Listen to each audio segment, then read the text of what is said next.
요한계시록 2장 1절부터 7절까지의 말씀입니다. 에베소 교회의 사자에게 편지하라. 오른손에 있는 7별을 붙잡고 7 금 촛대 사이를 거니시니가 이르시되 내가 내 행위와 수고와 내 인내를 알고 또 악한 자들을 용납하지 아니한 것과 자칭 사도라 하되 아닌 자들을 시험하여 그의 거짓된 것을 내가 드러내는 것과 또 내가 참고 내 이름을 위하여 견디고 게으르지 아니한 것을 아노라. 그러나 너를 책망할 것이 있나니 너의 처음 사랑을 버렸느니라. 그러므로 어디서 떨어졌는지를 생각하고 회개하여 처음 행위를 가지라. 만일 그리하지 아니하고 회개하지 아니하면 내가 내게 가서 내 촛대를 그 자리에서 옮기리라. 오직 내게 이것이 있으니 내가 니골라당의 행위를 미워하는도다. 나도 이것을 미워하노라. 귀 있는 자는 성령이 교회들에게 하시는 말씀을 들을지어다. 이기는 그에게는 내가 하나님의 낙원에 있는 생명나무의 열매를 주워 먹게 하리라. 아멘. 앉으시기 바랍니다. 우리 기도하시겠습니다.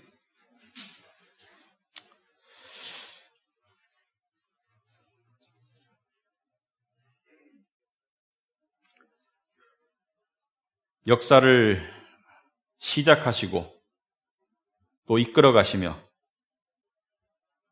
또 마지막을 예비하신 하나님 아버지,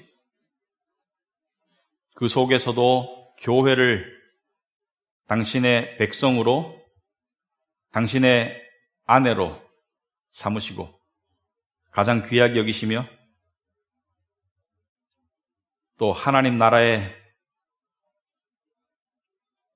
데려가실 우리 주님, 그 교회를 향한 교회의 머리 되시는 예수 그리스도의 음성을 저희들이 지금부터 7주간 듣기를 원합니다.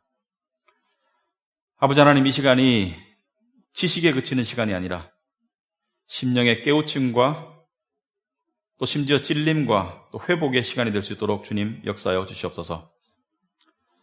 성령께서 말씀을 깨우치게 하여 주시옵시고 우리 삶의 어느 부분을 하나님께서 어떻게 고치시길 원하시는지 우리가 분별력을 가질 수 있게 하옵시고 또 더 나아가서 교회는 결국 승리할 거라는 그런 믿음의 확신을 더욱 강하게 가질 수 있도록 이 말세의 성도들을 축복하여 주시옵소서. 주님께서 이 시간 함께 하실 것을 믿사오며 예수님 이름으로 기도합나이다. 아멘. 자, 오늘부터 우리 7주 동안, 우리 지난주에는 1장을 2주간 살펴보았고요. 7주 동안 에베소 교회부터 시작해가지고 마지막 라오디게아 교회까지 7교회를 향한, 각 교회를 향한 하나님의 이 음성, 메시지, 편지를 보게 되는데요. 이 사람들은 자기가 속한 집단에 자부심을 갖기를 원합니다. 그죠? 내가 속한 가정에 대한 자부심이 있는 사람들이 있어요. 내가 속한 학교나 직장에 대한 자부심을 가진 사람들이 있습니다. 물론 자부심의 반대는 수치심이 되겠죠. 제가 이번 주에 오늘 에베소를 하기에 앞서서 제가 소대 말씀을 드리자면 이번 주에 제가 어떤 목사님의 소개로 크리스찬 직장인을 한 분 만났습니다. 근데 이제 이야기를 해보니까 자기 직장에 대한 자부심이 상당해요. 직장에 대한 자부심을 상당히 가지고 있는 친구고 열심히 일하는 친구인데, 근데 그 자부심이 저한테 굉장히 자랑으로는 전혀 안 들리고 오히려 참 저 사람은 내면이 참 아름답다 이렇게 느껴졌습니다. 왜냐하면은 그 사람이 가지고 있는 자부심의 조건들이 일반 사람들이 생각하는 우리 회사는 연봉이 높아요, 우리 회사는 업계 서열이 몇이에요, 우리 회사는 자산이 얼마예요, 종업원 수가 얼마예요, 그런 것이 아니고 자기 회사는 굉장히 윗사람들이 솔선수범한다. 어떤 면에서 솔선수범하느냐, 임원들이, 직원들이 위화감을 느끼지 않도록 차도 검소한 차들을 타더라. 그리고 소위 말해서 부도덕한 향응은 절대로 베풀지 않고 탈세나 어떤 위법한 행동은 절대로 하지 않는 그런 회사 문화를 가지고 있다. 그러한 자부심을 들었을 때 굉장히 기분이 좋고 또 그것을 자부심으로 삼는 사람의 내면도 올바라 보입니다. 자, 그렇다면은 우리는 에베소 교회를 공부함을 통해서 교회란 무엇인가를 깨닫기도 하지만 교회를 다니는 사람들은 교회를 향한 자부심을 가지고 있는 사람들이 있습니다. 그런데 우리가 가지고 있는, 교인들이 가지고 있는 자기들 교회에 대한 자부심과 이 교회를 향한 하나님의 칭찬이 일치할 때 그것은 굉장히 성경적이고 아름다운 자부심이고 그것을 자부심으로 삼는 사람들의 영혼은 아름답고 그 내면은 성경적으로 살쪄간다 이렇게 말씀드리고 싶습니다. 과연 세상 사람들이 생각하듯이 예수 그리스도도 너희들이 교회를 향해서 그 교회가 가지고 있는 어떤 건물의 크기나 예를 들어서 예산의 크기나 또 그 교회 시설을 숫자를 가지고 자부심을 느끼기를 원하시는지, 또 반대로 우리는 성경적인 수치심도 필요합니다. 부끄러움을 모르는 사람은, 부끄러움을 알 수 있는 기능을 상실한 사람은 인간성을 상실한 사람이고, 교인들이 부끄러워해야 될 부분을 부끄러워하지 못하는 교인들은 교인들로서 죽어 있는 교인이 되기 때문입니다. 그런데 우리 교인들이 가지고 있는 부끄러움이 하나님의 책망과 일치한다면, 교회를 향한 하나님의 책망을 나의 부끄러움의 조건으로 인식할 줄 안다면 그것은 희망이 있고 아름다운 영혼입니다. 하지만 세상적인 기준을 가지고 교회를 부끄러워하는 그것은 올바른 부끄러움이 아닙니다.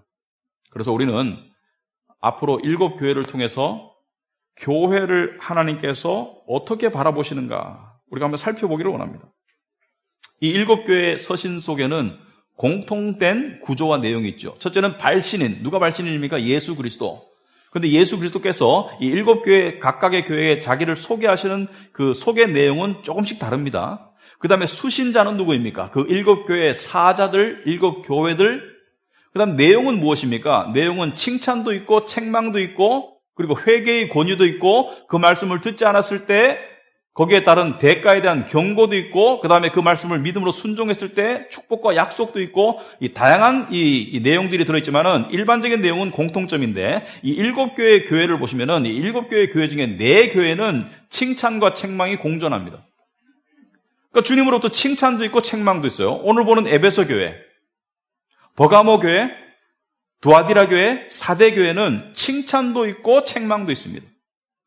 그러나 2교회는 책망이 없습니다. 서머나 교회와 빌라델비아 교회는 책망이 없고 칭찬만 있습니다. 그리고 한 교회는 칭찬이 없습니다. 전체 내용이 책망입니다. 라오디게아 교회가 되겠습니다. 우리는 여기서 3가지 사실을 생각해 볼 수 있습니다. 첫째는 주님은 당신의 교회에 굉장히 관심을 많이 가지시고 당신 나름대로의 평가를 하시고 계신다. 정죄가 아니고요. 주님은 당신의 교회를 정확히 아시고 관심 가지고 계시고 평가를 하고 계신다. 2번째로 주님의 기준은, 여러분 예수님께서 당신의 기준 따라 교회를 평가하신다면은 서머나 교회나 빌라델비아 교회 같이 칭찬만 듣는 교회가 나올 수가 없습니다. 어느 교회든지 완벽하지 않습니다. 그러나 서머나 교회와 빌라델비아 교회에 책망이 없고 칭찬만 있다는 것은 주님의 기준은 완벽하시지만 주님은 우리의 인간의 나약함을 아시는 선에서, 우리의 형편과 처지를 아시는 선에서 가지고 계신 기준으로 우리를 평가하세요. 그리고 3번째로 상당히 중요한 내용이지만은 주님의 말씀을 순종하느냐 마느냐가 교회의 존립과 생존에 직결됩니다. 이것은 한 지교회를 말하는 것이 아니라 지역적으로 국가적으로 그렇다는 말씀입니다. 오늘부터 살펴보시면은 역사를 통해 보시면은 주님의 경고의 말씀을 순종하느냐 마느냐가 교회의 존립, 교회의 생명과 직결된다. 작게는 한 가정의 믿음의 존립과 생명에 직결된다라고 볼 수 있습니다. 그래서 우리는 이 말씀들을 심각하게 받아들이지 않을 수가 없다. 오늘 1절부터 우리 에베소 교회를 살펴봅시다. 자, 에베소 교회의 사자에게 편지하라. 자, 에베소 교회는 어디에 있는 교회느냐? 에베소 교회는 이 소아시아, 저번 시간에 제가 말씀드렸지만은 이 반모섬을 기준으로 해서 이 오른쪽 편에, 그러니까 소아시아를 기준으로 하면은 서쪽 해안이죠. 서쪽 해안에 가장 가까운 항구 도시가 에베소 교회입니다. 그래서 교회가 에베소, 서머나, 버가모, 두아디라, 사대, 빌라델비아, 라오디게아 이렇게 시계 방향으로 돈다면은 가장 이 서해안 쪽의 항구 도시가 에베소인데, 에베소는 고대 사회로부터 이 풍요의 도시였습니다. 왜냐하면은 교통의 요지요, 무역의 요지였습니다. 항구 도시면서 마치 홍콩과 같은, 그러니까 많은 교통로가 있고 물건이 있고 상업이 발달하고 그래서 굉장히 돈이 많았어요. 심지어 얼마나 많았냐면은 이 에베소 교회에는 굉장히 유명한 이 신전이 있었습니다.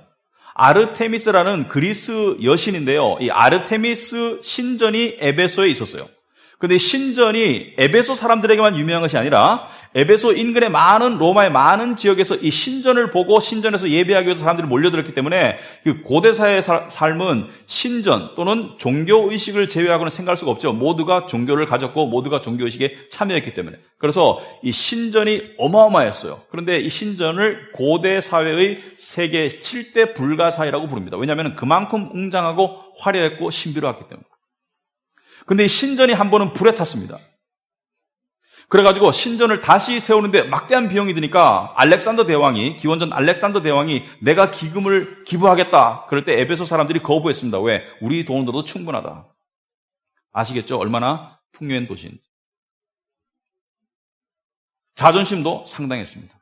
그리고 신전을 중심으로 많은 산업이 발달했습니다. 이 신전을 왔다 갔다 하는 사람들의 숙박시설, 신전에 들어가가지고 드리는 제물을 파는 사람들, 또 신전에 이 아르테미스나 여러 가지 신상들을, 이 구리장색들, 그러니까 금속으로 만들어 파는 모조품들, 신상들, 그러니까 신전을 중심으로 많은 비즈니스가 일어나고 있었어요. 그리고 이들의 삶을 깊이 들여다보면은 신전을 통해서 들여다보는 이들의 삶, 역사가들의 기록에 의하면은 이 신전 안에는 남자들, 거세한 남자들이 제사장들이었어요. 환관들, 오늘날로 하면은 환관들, 그 다음에 처녀들이 있었는데 이 처녀들은 신전의 창녀들이었습니다. 왜냐하면 신전에서 매춘이 행해졌어요. 이들의 제사의식에서 빠질 수 없는 것은 술과 음식과 그 다음에 이 역사가의 기록에 의하면은 짐승들과 같은 수많은 사람들이 동시에 부끄러움을 모르고 이 신전에 있던 신전의 창녀들과 함께 혼음하는 것이 이게 제사의식의 일부였습니다. 굉장히 도덕적으로 타락한 도시였습니다. 풍요로웠어요. 쾌락을 추구했어요. 그리고 우상숭배가 성행했었습니다. 이 에베소에 희망의 불씨가 들어간 것이 바로 사도 바울입니다. 사도행전 19장에 보시면 사도 바울이 에베소에 교회를 세웁니다. 근데 그 교회를 세우는데 다른 지역처럼 몇 달 일시적으로 머문 것이 아니라 에베소에는 3년을 머뭅니다. 그리고 두란노 서원이라고 들어보셨을 겁니다. 이 두란노 서원이 사도 바울이 에베소에 세운 서원입니다. 그러니까 제자들을 양육하고 조직적으로 양육하고 교회를 세우고 3년간 사도 바울의 사역 중에 3년간을 풀로 머물면서 세운 교회가 에베소 교회입니다. 그리고 나중에 사도 요한도 말년을 에베소에서 보내게 됩니다. 기독교 역사에 굵직굵직한 인물들이 많이 관여했었고요. 그래서 교리적으로 상당히 뛰어난 교회입니다. 왜? 유명한 스승들이 시간을 많이 보냈기 때문에. 자, 사도 바울이 세운 에베소 교회와 오늘 본문의 사도 요한을 통해서 말씀하시는, 주님이 말씀하시는 에베소 교회가 같은 교회인가? 같은 교회라고 볼 수는 없습니다. 왜? 사도 바울 시대부터 30여 년이 흘렀기 때문에 교회들이 에베소에 한 군데만 있으라는 보장도 없고요. 또 30여 년이 흘렀으면 세대가 바뀌었죠. 그러니까 다른 교회라고 보심이 옳습니다. 자, 이 에베소 교회를 향해서 말씀하시는 주님은 당신을 이렇게 묘사하십니다. 1장 중간에 보시면은 7별을 붙잡고 7별, 7사자, 7목사를 말합니다. 7금촛대 사이를 거니시니까 금촛대는 교회를 말한다고 1장에 사도 요한이 이미 이야기했습니다. 그러니까 교회 사이에 걸어 다니시는 주님의 모습을 상상하시면 돼요. 이것은 무엇을 의미합니까? 7은 완전수죠. 완전수라는 것은 교회 전체를 말합니다. 영적인 하나님의 교회, 진정한 교회를 다스리시는 주님, 보호하시는 주님, 인도하시는 주님의 모습을 상상하시면 되겠습니다. 교회와 함께 하시는 주님을 이야기하는 것이죠. 교회 우두머리 되시는 주님을 이야기하는 거예요. 근데 이 주님께서 에베소 교회를 향해서 먼저 칭찬을 하십니다. 여러분, 이 칭찬과 책망이 있는 교회들을 살피면 항상 칭찬이 먼저입니다. 그래서 서양 문화에 보면은 애를 나무랄 때도 항상 칭찬을 해주고 우질합니다. 너는 이러이러한 점은 좋지만 이런 점을 고치면 좋겠다. 그럴 때 애가 어떻게 됩니까? 자존심이 상하지 않고 또 낙심하지 않고 희망적으로, 건설적으로 아이에게 고쳐나갈 수 있다. 물론 칭찬할 것이 전혀 없으면 만들 수가 없죠. 라오디게아처럼. 그렇지만 주님께서 칭찬을 먼저 하세요. 근데 이 칭찬의 내용을 들어보면은 2절과 3절에 나와 있습니다. 내가, 주님께서 말씀하죠. 너 에베소 교회의 행위와 수고와 너의 인내를 알고 또 악한 자들을 용납하지 아니하는 것과 자칭 사도라 하되 아닌 자들을 시험하여 그의 거짓된 것을 내가 드러내는 것과 또 내가 참고 내 이름을 위하여 견디고 게으르지 아니한 것을 아노라. 자, 이 2절 3절에 나와 있는 칭찬은 작은 칭찬이 아닙니다. 에베소 교회의 장점은 작은 장점이 아닙니다. 크게 세 가지로 볼 수 있습니다. 첫째는 인내하던 교회였다. 둘째는 교리적인 순수함이 있었다. 교리적인 지식과 순수함이 있었다. 그냥 믿는 것이 아니라 내용을 알고 믿었다. 셋째는 부지런함이 있었다는 거예요. 인내와 교리와 부지런함이 있었던 교회이다. 이 정도 교회 찾기 쉽지 않습니다. 이 정도 교회 오늘날 찾으려면 100개 중에 몇 개 안 됩니다. 자, 그렇다면 여기서 말하는 인내는 뭐냐? 내가 내 행위와 수고와 내 인내를 안다. 여기서 말하는 인내는 참아내는 능력이죠. 무슨 인내를 말하는 것이냐? 여러분, 다시 그 시대를 돌아가 봅시다. 세상은 그 시대의 에베소의 도시의 문화는 물질 만능주의였어요. 오늘날과 비슷합니다. 쾌락을 추구하는 삶이 만연했습니다. 그리고 기독교인에게는 차별이 되었죠. 기독교인을 박해하고 기독교인을 심지어 잡아서 순교시키던 그런 문화 속에서 기독교인들이 무엇을 참아내겠습니까? 첫째는 동질화의 압박. 이 세상과 동질화되라는 물질 만능주의를 추구하고 쾌락을 함께 추구하자는, 그리고 너희는 뭐 잘났느냐는 손가락질을 참아내는 동시에 기독교인을 향한 핍박을 참아냈어야 됐어요. 그리고 내부적으로는 거짓 가르침, 그러니까 비복음적인 율법주의, 영지주의, 신비주의, 이단들의 가르침을 견뎌야 되는 그러한 내외적인 어려움 속에서 인내했다는 거예요. 이거 쉽지 않습니다. 심지어 기독교인이기 때문에 차별과 핍박을 받았습니다.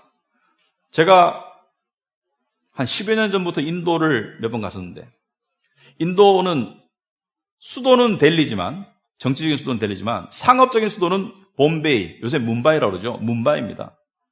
뭄바이에 가면은요, 상점을 딱 들어가면은요, 힌두교 상점이라는 것을 표시를 해야 돼요. 상점 안에 힌두교 신상들이 있고 분위기를 갖춰야지 사람들이 안심하고 물건을 삽니다. 왜? 힌두교도들이 장악하는 세상이기 때문에. 그런데 거기에 힌두교 물건이 없고 뭐 기독교 십자가 걸려있다든지 아니면 힌두교 신상이 없다든지 하면은 장사가 되겠습니까? 안 됩니다. 기독교인으로서 그런 문화에서 살아남다는 건 실패를 감수해야 되고요, 손해를 감수해야 됩니다. 에베소도 마찬가지예요. 아르테미스 신을 섬기지 않는 그런 상점, 그런 사람하고 장사가 안 됩니다. 결혼도 안 될 거예요, 아마. 예수쟁이하고 결혼 안 하는 거예요. 그런 속에서 소수의 핍박을 견디는 인내가 쉽겠습니까?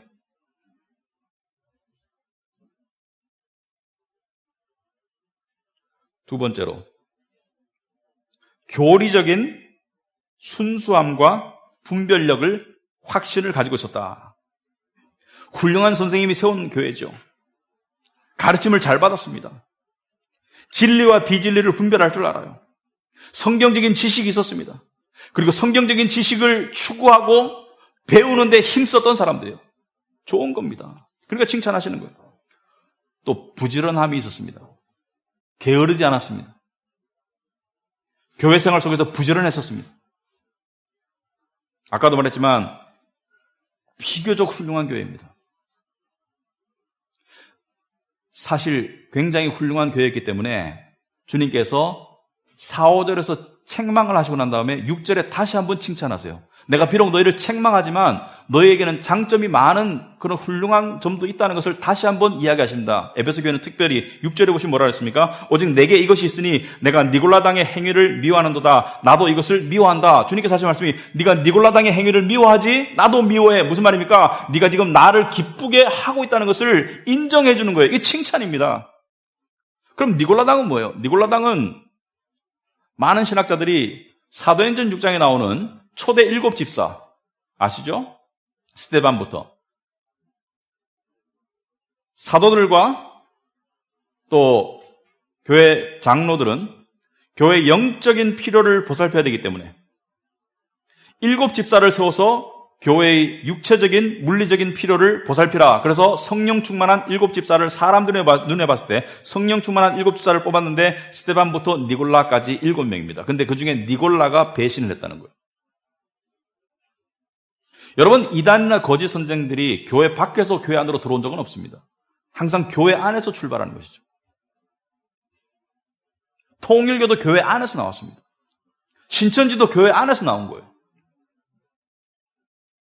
사도 요한이 요한일서에서 저희가 나간 것은, 저희는 거짓 선생님 말이죠. 저희가 우리와 함께 있다 나간 것은 우리와 함께 있었지만 우리에게 속한 것이 아님을 보여주는 것이다. 우리와 함께 있을 때는 헷갈렸어요. 그러나 나중에 보니까 우리와 함께한 자들이 아니라는 것이었죠. 우리와 다른 자들이라는 것이죠. 이단이라는 뜻입니다. 그것을 분별할 줄 알았고 그들을 미워했어요. 왜? 비진리를 가르치는 자들을 미워했었습니다. 주님께서 나도 그들을 미워한다. 분명히 커다란 강점과 장점이 있었는데 한 가지 치명적인 약점이 있었습니다. 이 훌륭한 교회가 치명적인 약점이 있었어요. 그 약점이 얼마나 치명적이냐면 이 많은 강점과 훌륭한 점에도 불구하고 이 약점을 고치지 않으면 이 교회의 미래는 보장할 수 없는 거예요. 그게 뭐였습니까? 그게 바로 4절에 나와 있는 그 치명적인 약점이 그러나 너를 책망할 것이 있나니. 자, 그러나 이 많은 강점에도 불구하고 너를 책망할 것이 있으니 너의 처음 사랑을 버렸느니라. 이게 에베소 교회의 치명적인 영적인 약점과 질병입니다. 자, 교리적인 지식과 확신도 있었지만 부지런함과 인내도 있었지만 처음 사랑이 없다는 거예요. 우리 믿는 사람들이 이런 걸 딱 들었을 때요, 얼핏 드는 생각은 나도 그런가? 얼핏 이해할 것 같습니다. 그러나 좀 더 자세히 생각하면 처음 사랑이 뭐죠? 처음 사랑이 뭡니까? First love, 처음 사랑이 도대체 뭡니까? 처음 사랑이 내가 흘렸던 막 눈물입니까? 도대체 처음 사랑이 뭡니까? 그걸 회복하려면 마커스 예배에 가야 됩니까? 거기 가는 게 잘못은 아닙니다. 처음 사랑이 뭐냐고요? 예수를 정말로 믿는 사람은 처음 사랑을 압니다. 가졌으니까 버린 거예요. 가졌었던 거니까 버렸지 없는 걸 어떻게 버립니까? 이 처음 사랑은 예수님께서 나 같은 죄인을 위해서 십자가에서 죽으셨다는 것을 내가 깨달았을 때, 그 하나님의 놀라운 은혜와 사랑을 깨달았을 때 내 마음속에 자발적으로 일어났던 사랑입니다. 하나님의 사랑 때문에 내 안에 일어났던 그 사랑에 대한 반응으로 일어났던 사랑이었습니다.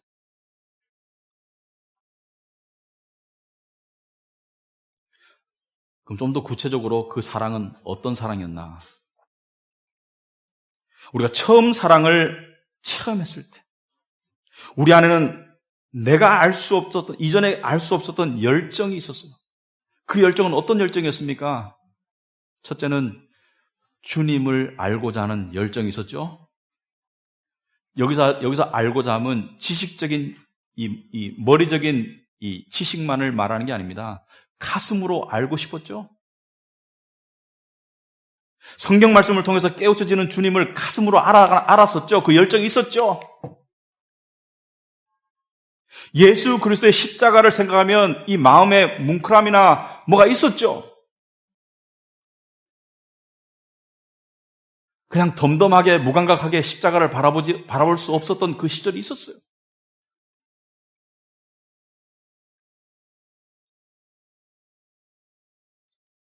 누군지 모르겠지만 어느 신학자가 이렇게 말했습니다. 십자가를 바라보면서 마음에 동요가 없으면 이미 마음이 병들었다. 그리고 그 처음 사랑이 있었을 때는요, 우리는 예수님을 알리고자 하는 열정이 있었습니다. 이것은 꼭 길거리에 가가지고 전도지를 뿌리라는 것이 아니라 내가 깨우쳐가는 예수님, 내가 체험하는 예수님, 나와 함께하는 예수님을 이야기하고 싶었어요. 교회 사람들과 이야기하고 싶었고, 예수 안 믿는 사람을 봤을 때는 안타까움이 있었습니다. 왜? 내가 아는 이 좋은 주님을 저 사람도 알았으면 좋았습니다.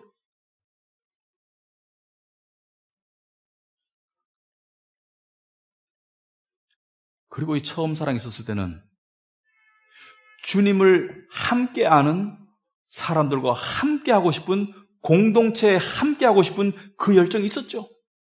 믿는 사람과 함께하면 왠지 기분이 좋고, 믿는 사람과 함께하면 왠지 위안이 되고, 믿는 사람과 함께하면 왠지 외톨이가 됐던 세상 속에서 벗어나서 안식할 수 있던 그럴 때가 있었죠. 굳이 교회에서 억지로 모이라고 이야기 안 해도 모이기에 힘쓰고 싶었던 그 마음이 있었어요.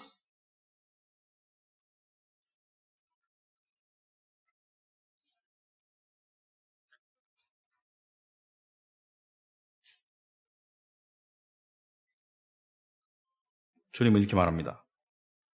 처음 사랑을 버렸다.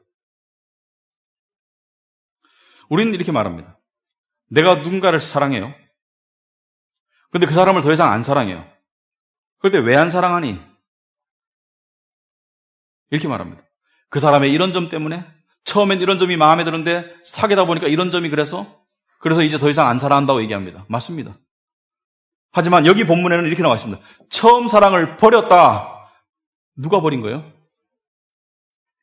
You have abandoned. You. 네가 버렸다는 거예요. 네가. 하나님 때문에 버린 게 아닙니다. 하나님에 대한 오해, 너의 오해 때문에 버린 것이지. 우리가 하나님을 향해서 손가락질 할 이유가 없죠. 하나님을 손가락질 받을 이유가 없으신 분이죠. 처음 사랑을 왜 버렸습니까? 주위의 상황이나 사람 때문도 아닌 거예요. 주위의 어려운 상황과 어려운 사람들은 네가 처음 사랑을 계속 유지하는 데 도움이 되었으면 도움이 되었지, 처음 사랑을 버린 것은 결국 네가 버렸지. 누구 탓할 게 아니라는 겁니다. You have abandoned.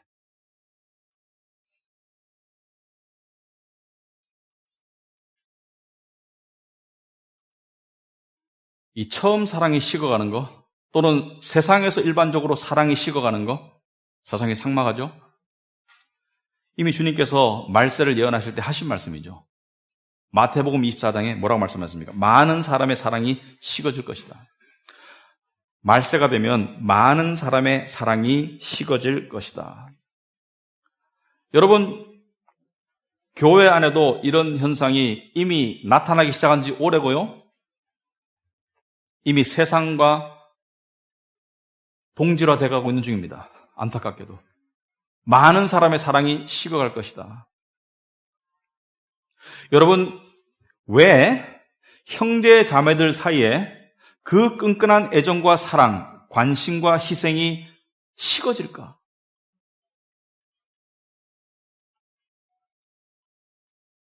우린 많은 이유들을 생각합니다.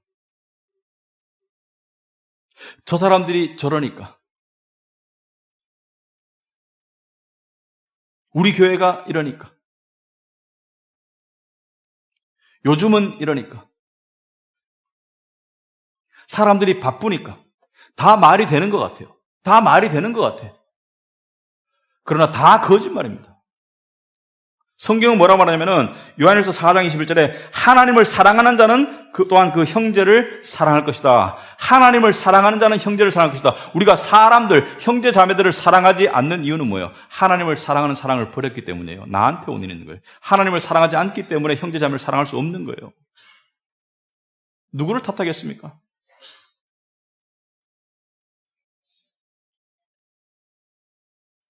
내가 하나님을 안 사랑하니까 주위 사람들을 사랑할 수 없는 거예요.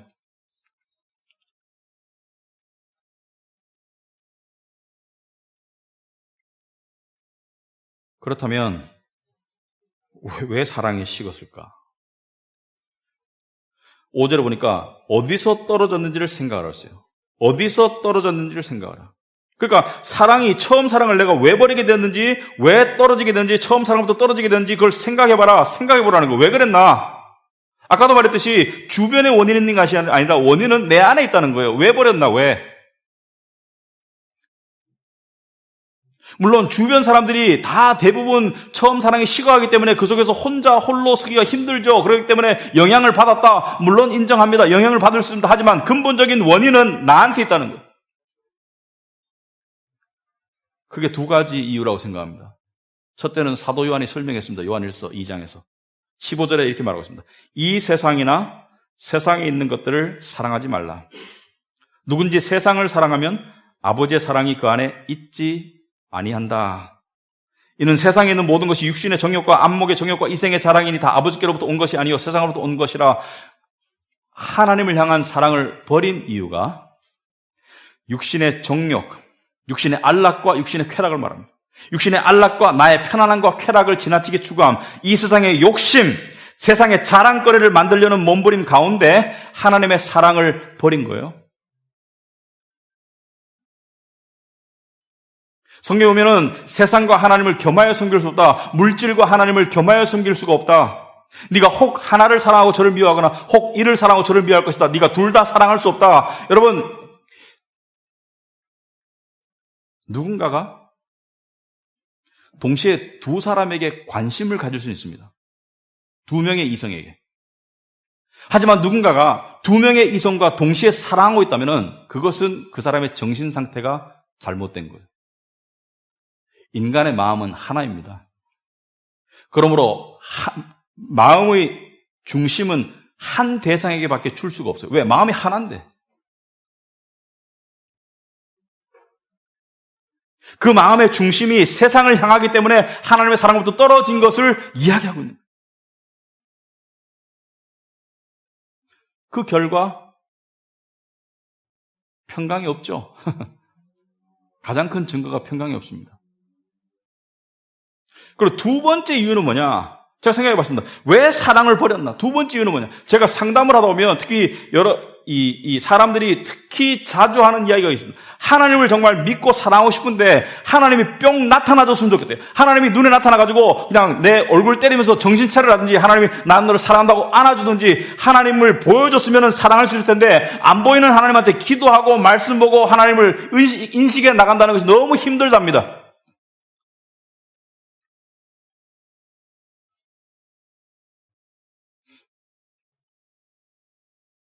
한편으로 이해가 되죠.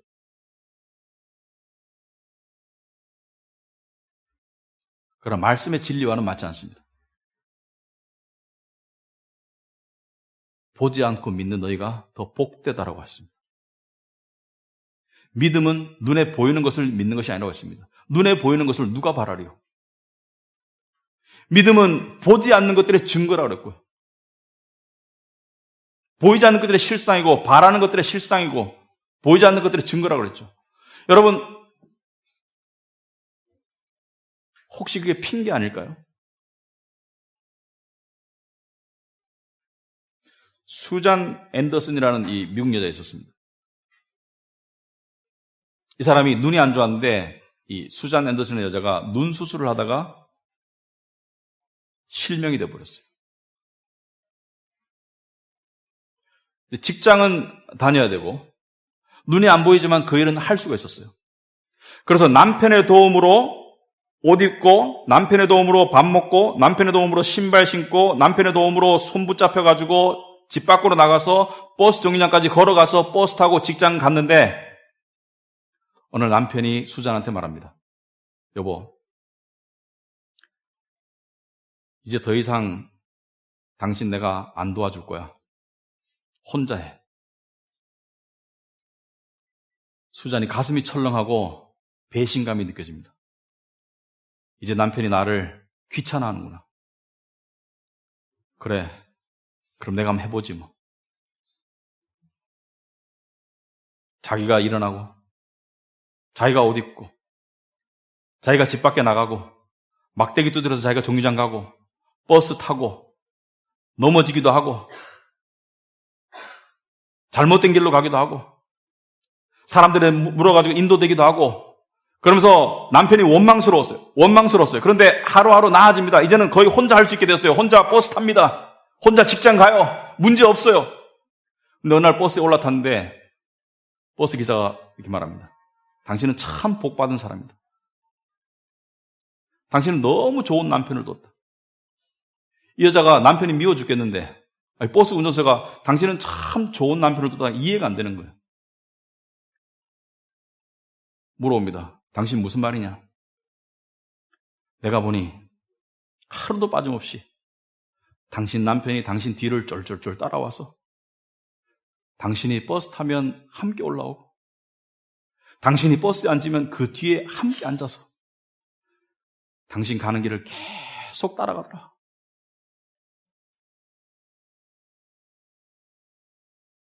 때로는 주님이 느껴지지 않습니다. 때로는 멀리 있는 것 같을 수 있어요. 하지만 주님은 내가 결코 너희를 떠나지 않는다고 말씀하셨습니다. 내가 결코 너희를 버리지 않는다고 약속하지 않습니까? 내가 너희를 고아와 같이 버려두지 않는다고 말씀하셨지 않습니까?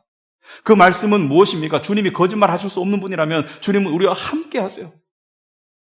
매일매일 우리와 함께 하실 뿐만 아니라 매일매일 우리와 함께 음성을 들으시고 우리를 지키시고 우리와 함께 하시는 주님인 거예요.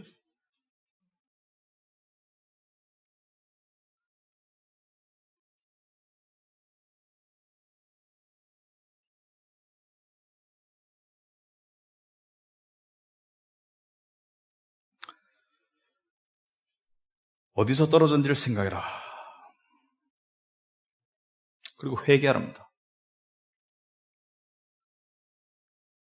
이 회개는 한 번의 기도나 한 시간의 노력으로 될 수 없습니다. 왜냐하면 저도 해봤습니다. 이 회개는 때로는 일주일이 걸릴 수도 있고 한 달이 걸릴 수도 있습니다. 어쩌면 이 회개는 매일매일 일어나야 되는지도 모릅니다.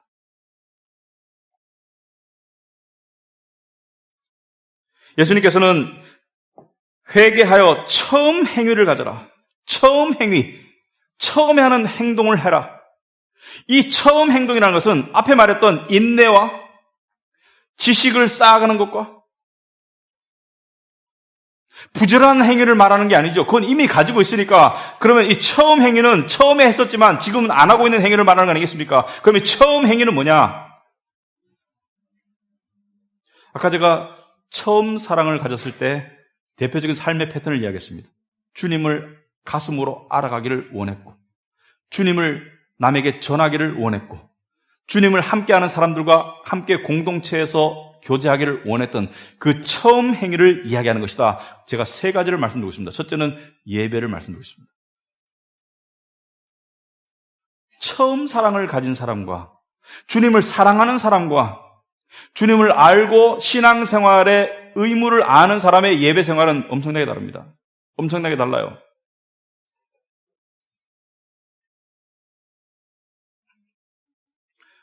우리 교회에 가끔 외국인 방문객이 있는 거 아시죠? 몇 주 전에 어떤 외국인 자매가 방문했습니다. 유럽에서 온 자매인데 한국말을 너무 잘해요. 영어를 쓸 필요가 없었습니다. 밥 먹고 식사 대접을 하는데 몇 마디 안 해보니까 제가 공통적으로 한번 느꼈을 겁니다. 느껴지는 게 참 주님을 참 사모하는 사랑하는 자매구나. 근데 저는 저같이 눈치 없는 저도 미리 조금 눈치를 챘었습니다. 왜? 눈에 띄지 않습니까? 외국인이 방문해서 예배를 드리니까. 그런데 이 예배 드리는 모습을 보면은 막 이래서가 아니고요. 그 얼굴 표정과 그 자세에서 주님을 향한 열망이 느껴집니다. 그냥 예배 드리는 게 아니에요. 주님을 영적으로 만나고 싶은 거예요. 여러분, 이 예배를 spiritual intercourse, 주님과의 영교라고 합니다. 영교. 사람의 성교에 비교하는 거예요. 영적인 그러한 친밀한 교류. 그러니까 주님과 내가 그냥 아무런 가식 없이 만나는 게 예배입니다. 그 황홀경에 빠져 있는 모습을 봤을 때 이 사람은 주님을 사랑하는 마음이 있는 사람이구나. 두 번째요. 처음 행위가 뭡니까? 여러분, 주님을 아는 사람은요, 직분이 필요 없습니다. 굳이 직분이 안 주어져도 주님을 사랑하는 사람은 주님을 사랑하기 때문에 움직입니다. 에베소 교회 같은 교회가 어떤 교회가 될 수 있냐면은 제가 미국에서 봤던 훌륭한 교회 중에 하나가 될 수 있습니다. 어떤 교회냐? 지식적으로는 너무 잘 알아요. 집사, 장로, 심지어 평신도의 집에 가도 이 서재가 있고 신앙책이 꽂혀 있습니다. 뭐 켈빈의 기독교 강요라든지. 이야기를 해보면 지식이 많이 가지고 있고요. 그리고 자기가 맡은 분야에서 열심히 섬깁니다. 주일날. 어떤 교회는 가보니까 교회가 100몇십 년 됐는데 자리마다 암묵적으로 이 자리는 무슨 앤더슨 집안이 몇 대째 앉던 자리 이런 게 있더라고요. 교회가 잘 돌아갑니다. 성가대 연습도 잘하고. 성찬 맡은 사람은 일찍 와도 성찬 준비하고 부지런함이 있어요. 그런데 한 가지 이상한 점이 있습니다. 새로운 사람이 와도 다가오는 사람이 없어요. 교회는 잘 돌아가요. 새로운 사람이 와도 따뜻함과 다가오는 사람이 없습니다. 그것보다 조금 낫지만 부족한 교회가 이런 교회입니다. 제가 환영팀이니까 제가 다가왔습니다. 아니요. 정말 처음 사랑이 살아있는 교회는 혹시 이 영혼이 이 교회를 왔는데 예수를 아는 사람인지 모르는 사람인지 궁금하고요. 모르는 사람이라면 이 교회 정착해서 예수를 알았으면 좋겠다. 전도 중에 가장 좋은 전도가 교회에 온 사람 전도하는 거예요. 교회에 왔을 때 하나님의 냄새가 나면은 오고 싶잖아요? 근데 아무리 길에서 전도하고 아무리 누가 책 사주고 해도 교회 왔는데 냉랭하면 누가 오고 싶어요?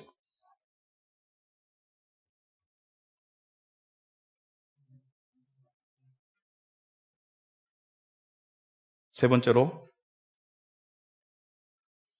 처음 행위는 공동체의 모임을 사모하는 사람들이 어떤 행위를 하겠습니까? 예수를 함께하는 사람들이 함께 모여서 서로 그날이 가까울수록 서로 돌아보아 모이기를 힘써라. 모이기를 왜 힘씁니까? 모여서 우리가 여러분 혼자 있으면은 쉽게 꺼지잖아요. 혼자 있으면 쉽게 춥잖아요. 하지만 이 모닥불이 모이게 되면 불이 활활 타오르고 그 안에서 이 용기가 나고 온기를 체험하게 되지 않습니까? 예수 믿고 하나님을 사랑하는 사람은 혼자 설 수 없는 걸 알기 때문에 두세 사람이 모인 곳에 주님께서 함께한다고 약속했기 때문에 자꾸 모이기를 힘쓰지 않습니까? 우리는 모이기가 상당히 힘든 시대를 살아가고 있습니다. 왜 그렇습니까? 요즘 주중 모임이 안 되는 교회 참 많습니다. 특히 나이 젊은 교회에서 주중 모임이 안 돼요. 왜? 사람들이 바쁘다고 그래요. 바쁘고 할 일이 많고 바쁘다고 그래요. 그러니까 모이기가 잘 안 되는 거예요. 그런데요, 처음 사랑이 있으면 모이게 되어 있습니다. 분명히 모이게 되어 있습니다. 연애하는 사람은 아무리 바빠도 사랑하는 대상을 만나러 시간을 내게 되어 있습니다. 아무리 바빠도.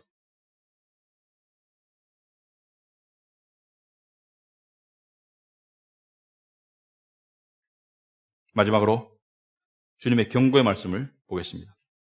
만일 그러하지 아니하고 회개하지 않으면 내가 내게 가서 내 촛대를 그 자리에서 옮길 것이다. 주님께서 경고하시는 것은 주님의 사랑의 약속, 주님의 이 좋은 약속도 주님께서 반드시 지키십니다.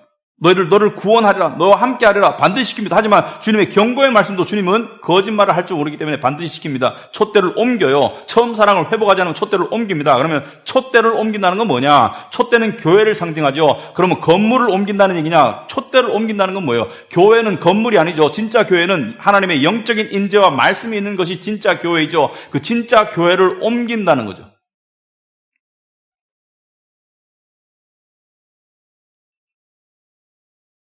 여러분, 지금 에베소 교인들이 정신 차리지 않으면 촛대를 옮기는 그 비극을 당하는 것은 현재의 교인이라기보다는 다음 세대일 것입니다. 왜냐하면 하나님의 움직임은 그렇게 오늘 말하고 내일 하는 것이 아니기 때문에. 그리고 하나님은 공동체의 책임을 묻습니다. 공동체의 일원이 잘못하면 그 잘못이 다음 사람에게 그 영향이 미칠 수밖에 없는 것이 하나님의 공동체의 원칙입니다. 구약에 보면 다윗 왕의 아들, 다윗이 나라를 잘 다스려서 다윗 왕의 아들 때 하나님께서 지혜를 주시고 다윗 왕이 총명하도록 만드시고 다윗 왕의 신앙이 있었고 다윗 왕은 자기에게 주어진 모든 왕권과 국가의 부강을 통해서 그리고 평화를 통해서 하나님의 성전을 지어 바치는 그러한 위대한 업적을 남기지만 하나님께서 경고하셨었죠. 이방 여인을 가까이 하지 말아라. 애굽의 공주를 왕비로 삼고 자기가 정복하고 자기의 부를 통해서 부인이 700명, 첩이 300명, 1000명 넘는 여인을 데려다가 그 여인들과 함께하면서 그 여인들이 가져온 우상과 접하게 됩니다. 나는 아세라 신을 섬기니까, 나는 바알 신을 섬기니까, 나는 애굽의 무슨 신을 섬기니까 그 신상을 만드는 신당을, 그 신상에 예배드리는 신당을 만들어다오. 그 신당을 만들어주고 함께 예배드리는 가운데 하나님께서 경고하시죠. 너 지금 그렇게 하면 안 돼. 그렇게 하면 안 돼. 너는 지금 우상 숭배하고 있어. 그 경고를 듣지 않았을 때 하나님께서 말씀하십니다. 내가 네 나라를 옮기리라. 그래서 어떤 결과가 왔습니까? 당대에 옮겨짐을 당한 것이 아니라 르호보암 왕 때에 와가지고 그 아들 때에 와가지고 북쪽 10지파가 12지파 중에 10지파가 떨어져 나가서 이스라엘을 세우고 유다 지파는 밑에서 유다를 만듭니다. 유다를. 하나님께서는 출애굽기 20장에서 경고하실 때 20장 5절에 그것들에게 절하지 말며 우상숭배를 말하죠. 그것들에게 절하지 말며 그것들을 섬기지 말라. 나 내 하나님 여호와는 질투하는 하나님인즉 나를 미워하는 자의 죄를 갚되 아버지께로부터 아들에게로 3, 4대까지 이르게 하거니와. 여기서 미워하는 자는 사랑하지 않는 자가 미워하는 자입니다.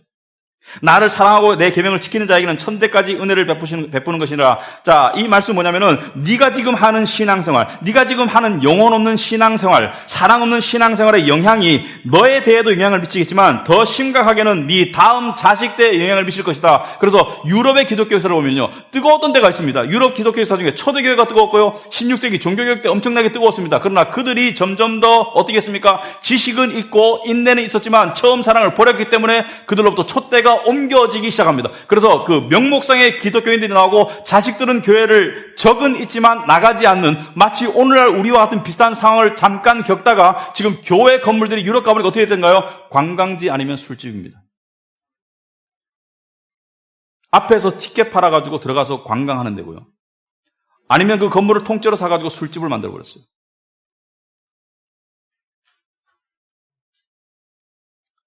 우리나라도 비슷한 길을 가고 있습니다.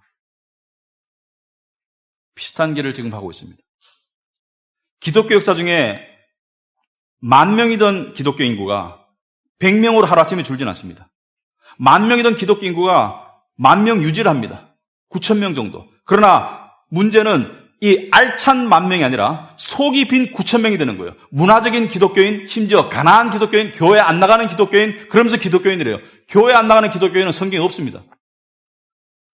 그리고 난 다음에 이 다음 세대에 가면은 이제 진짜 안 나가요.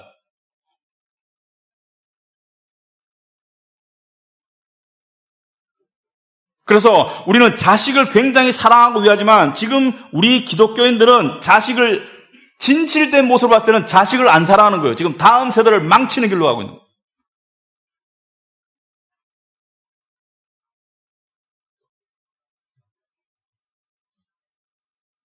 우리가 자식들에게 하나님 사랑과 두려움을 가르치기보다는 세상에서 잘됨을 더 강조할 때가 솔직히 많지 않습니까? 그게 자식을 위하는 길입니까? 한번 생각해 볼 문제입니다.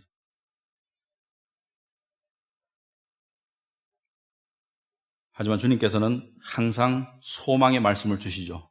귀 있는 자는 7절에 성령이 교회들에게 하시는 말씀을 들을지어다. 귀 있는 자는 누구죠? 여러분, 성경에서 주님께서는 중요한 말씀을 하고 난 다음에 다 들으라고 말씀하지 않으세요. 귀 있는 자는 들으라. 귀 있는 자는 들으라. 무슨 말이냐면은 들을 자가 있고 안 들을 자가 있다는 것입니다. 이 말씀을 무시할 자가 있고 이 말씀을 심각하게 받을 자가 있다. 이 말씀을 심각하게 받아들이는 자는 귀 있는 자이고 이 말씀을 무시하는 자는 귀 없는 자이죠. 귀 없는 자는 나중에 그 대가를 치르게 됩니다만은 귀 있는 자는 어떻게 됩니까? 하나님께서 성령이 교회들에게 하신 말씀을 듣고 이기는 그에게는, 이긴다, 승리하는 그에게는 내가 하나님의 낙원에 있는 생명나무의 열매를 주어 먹게 하리라. 생명나무의 열매가 무엇입니까? 여러분, 성경에 보시면 생명나무의 열매가 창세기 2장에 등장합니다. 에덴 동산의 중앙에 있었던 생명나무, 선악과와 함께 생명나무가 있었죠. 이 나무를 먹지 못하게 하기 위해서 이 에덴 동산에서 아담과 하와를 추방하고 난 다음에 그것을 천사들로 하여금 지키도록 지금 만드시고, 지금 우리는 그 생명나무를 보지 못합니다만은 계시록 20장에 보면은 천국의 이 생명나무가 다시 나타납니다.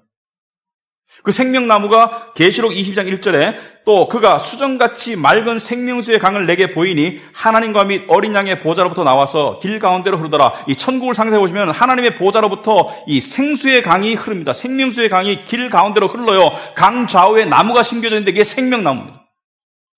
그러므로 생명나무는 천국에 들어가는 사람들이 먹는 영적인 열매입니다. 이기는 자에게는 생명나무의 열매를 먹게 하리라. 그렇다면은 궁금한 점이 있습니다. 구원은 행위로 받지 않기 때문에 구원 받았어요. 근데 내가 지면은 천국 가서 생명나무를 못 먹는 것인가? 그 천국 아니죠. 천국에 들어갔는데 누구는 생명나무 먹고 누구는 생명나무 못 먹으면 그 천국 아니지 않습니까? 이건 그 뜻이 아닙니다. 그럼 여기 이기는 자는 무슨 뜻이냐? 그럼 이 이기는 자는 그러면은 첫사랑을 회복하는 자가 이기는 자냐? 처음 사랑을 회복하는 자가 이기는 자냐? 그것도 아닙니다. 물론 묵시적으로 포함이 됩니다만. 그렇다면 이기는 자는 무엇입니까? 이기는 자는 이런 자입니다. 세상에서 동질화되라는 그 세상의 압박과 핍박을 이기는 자. 점점 세속화되어가는 교회 속에서 그 외로움과 시련을 이기는 자. 여러분, 진정한 크리스찬은 점점 더 교회 안에서 소수화될 것입니다. 세상에는 두 종류의 구원의 확신이 있습니다. 하나님이 정말 구원하셔서 확신을 가진 자와 나 스스로 확신을 가진 자가 있습니다. 나는 모태신앙이야. 나는 교회를 15년 다녔어. 나는 직분자야. 그러나 이 시험, 이 에베소 교회와 같은 이 시험, 세상의 안락과 세상의 동질화의 유혹과 세속화의 물결과 교회 안에서 점점 더 세속화되어가는 이 교회 내부의 모습 속에서도 이기는 자는 어떤 자입니까? 이 이기는 자는 그 모든 핍박과 힘듦과 외로움과 고립과 이것을 믿는 자들과 함께 이겨나가는 자입니다. 왜 이겨나갑니까? 왜? 그 안에는 세상을 이기는 믿음이 있기 때문에. 그러므로 이 또한 하나님의 섭리입니다. 알곡과 쭉정이가 갈라지는. 알곡은 이기게 되어 있습니다. 왜? 그 안에 세상을 이기는 믿음이 있기 때문에. 갈라디아서 2장 20절에 사도 바울은 이렇게 말하고 있습니다. 내가 그리스도와 함께 십자가에 못 박혔나니 그런즉 이제는 내가 사는 것이 아니요 오직 내 안에 그리스도께서 사시는 것이다. 이제 내가 육체 가운데 사는 것은 나를 사랑하사 나를 위하여 자기 자신을 버리신 하나님의 아들을 믿는 믿음 안에서 사는 것이다. 이게 신앙 고백입니다. 내가 사는 것이 아니요 내 안에 그리스도께서 사신다. 이제 내가 사는 것은 나를 위하여 자기 자신을 버리신 하나님의 아들을 믿는 믿음. 이것이 믿음입니다. 예수 그리스도를 믿는 믿음 때문에 이기는 거예요.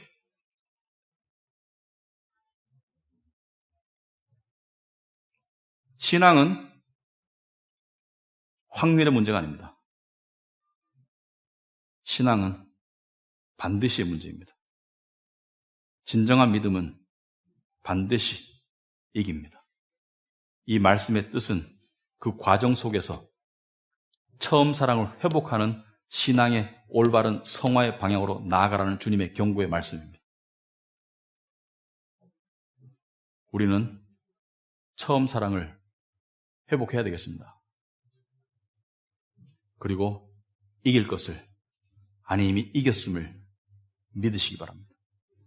기도하겠습니다.